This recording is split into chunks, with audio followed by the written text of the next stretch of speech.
I was 10 years old, sitting at a kitchen table in rural Idaho, learning how money worked, the difference between assets and liabilities, and how to win and get out of the rat race. This was not something that I just did occasionally. This was how our family grew up. Most kids are not getting this. Most kids have never even done this. So I'm going to explain to you why I did it, how we did it, and what was the purpose and the goal for my parents.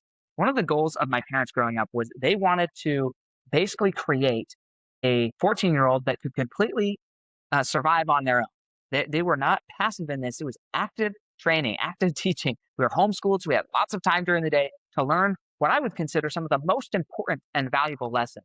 Financial realities were talked about in our family all the time. We would go over the family budget in our family meetings on Sunday, every Sunday. So the idea of regular accountability, being true to what you said you're going to do, eliminate or minimize the debts in your life and pay for everything up front. If you need something or you want something, how about practicing delayed gratification? These are all really good principles to learn as a young child. And so one of the games that we did was this game here, Cashflow, and this is the actual box. This is the actual game that I played with as a child. You can see the tape here. This thing got well used, worn out, taken through everything. The board, when you pull it open, it's got the little cracks in it because it's been played so many times. The money's nasty and dirty. But the point is, we learned these key principles. We learned about real estate. We learned about stocks and bonds. We learned about the pros and cons of paying off debt. We learned about what is true freedom. Is it making a ton of money? No, you could be a doctor in this game. And it's really hard to get out of the rat race. The easiest profession in the cash flow game, in my opinion, and I've played this a lot, to get out of the rat race is the janitor. Why is it the janitor? It's the janitor because the janitor has the lowest net expenses. They don't live in the rich neighborhood. They don't drive all the nicest cars.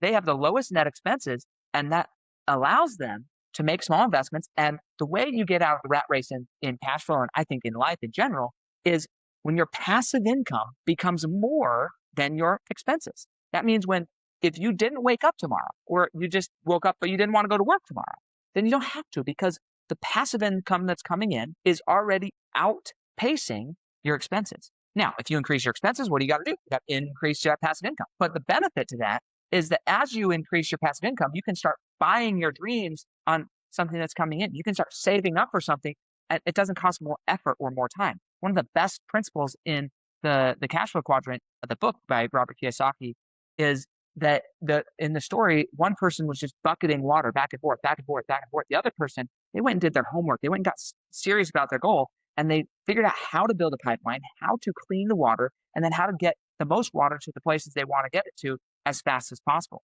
So these types of lessons, most families are not being taught. I still play this with my kids. They're just coming into that age. They're 6 and 7 and 9. And it's fun to play. They're still struggling to grasp it. When I grew up, we actually had a child game of cash flow. And then we graduated to this one and we went into 202, which is definitely worth looking at. But the point of this video is not really about cash flow, the game. The point is, are you focused on actually reaching your goals? Are you determined to teach these things to the next generation? And the nice thing is, it's never too late. Even if your kids are grown, you can still share this information. You can still go out and say, hey, look, how about we focus on this? How about we start the conversation? I'm sorry I didn't have this conversation with you sooner. Are you struggling? I want to make sure that everything's taken care of and that you are on track for your financial goals. And you might think, well, that's not my place because they're adults now. They are adults, but the truth is, aren't we all just kind of grown up children hoping that somebody would care about us enough to reach out and tell us where we could improve our lives? I know for me, that's one of the best things and most fulfilling things in my life is when somebody else cared enough about me to reach down and say, hey, what you're doing isn't working. We got to improve. We got to take the next step and determine to focus on something bigger and better. Focus on a dream, a goal. Okay. Most children, most families have never talked about money. It's a taboo subject. They don't talk about it. They don't talk about inheritance. They don't talk about life planning. They don't talk about the value systems that are going to be propagated and pushed down. And that's what this is all about. It's about helping people gain the biggest advantage that we can and helping them reach their goals and their objectives. And this is what I'm so passionate about, helping people understand that thing that they're being programmed back in their mind. I'm so grateful for my parents who taught me these lessons at an early age to learn how money works, to put it into practice, to go get a job, to see what it's like to pay taxes, see why they want to be an entrepreneur, see what it's like to have somebody else control your time and everything. I wanted that, and I'm so grateful that my parents were willing to offer me the latitude, the freedom to discover what that's like. And having great games like this, the Cashflow game, if you haven't played it, I highly encourage you, recommend it. I don't represent these people at all, but this game changed my life and changed my outlook on life, changed what I believed was possible for me as a child and ultimately for the people around me.